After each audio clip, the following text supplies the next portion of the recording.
Hey guys, welcome back to another Monster Hunter World video. Today I'm addressing the comments I've gotten in my Wyvern Ignition set video. Everyone and their grandmother was flaming me for not using crit boost in that set. So I went back to the drawing board to see if I could make a set for this thing with crit boost in it and test to see which one is actually better. First, let me show you guys the crit boost set. For this one we're going to swap out the expert jewels on the weapon for some attack jewels. The helmet is the Dragon King Eye Patch Alpha outfitted with a critical jewel. The chest is the Dobermail Beta outfitted with another critical jewel.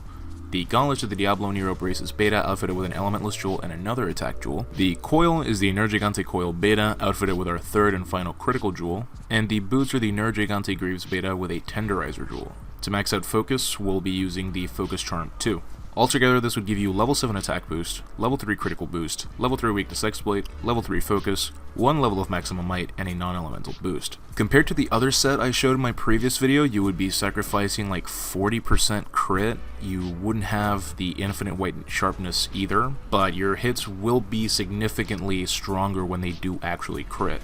For this, you pretty much have to use an affinity booster because otherwise you will only crit half the time, so you won't be getting any use out of the critical boost if you don't actually crit. Here's the problem I have with this build. When you're in the training room, all fine and dandy, your true charge will hit a lot harder, yes, but even then, you won't crit nearly as often when you don't have your booster, obviously, which means all those slots into critical boost you've invested won't be put to use at all. Not only that, but whenever you do land some hits, the white sharpness you will have is so small that it'll only last you about 1 or 2 full combos. Not having white sharpness and dropping into blue is a huge damage difference.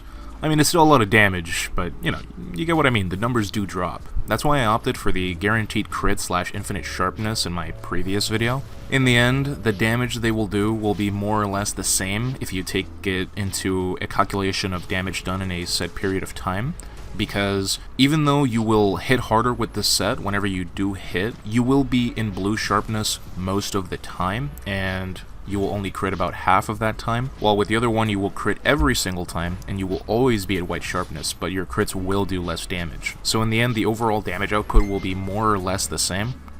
However, there is a happy medium between both of these builds that I actually think is superior, and that is to swap out 1 level of critical boost for a protective polish jewel. This still increases your damage by quite a bit with 2 levels of crit boost, and protective polish ensures you stay at the top of your game. This set, in the long run, again if you take it into a calculation of damage done over a set period of time, will actually outdamage the previous 2 builds because even though it will only crit half of the time, it will hit harder when it does so, and you will always be at that white sharpness as long as you have some wetfish fins at the ready, because, well, we don't have speed sharpening, so. Alright guys, I hope that you like this set a bit more.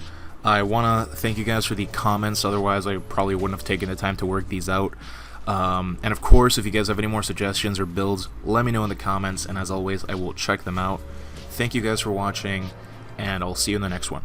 Take care.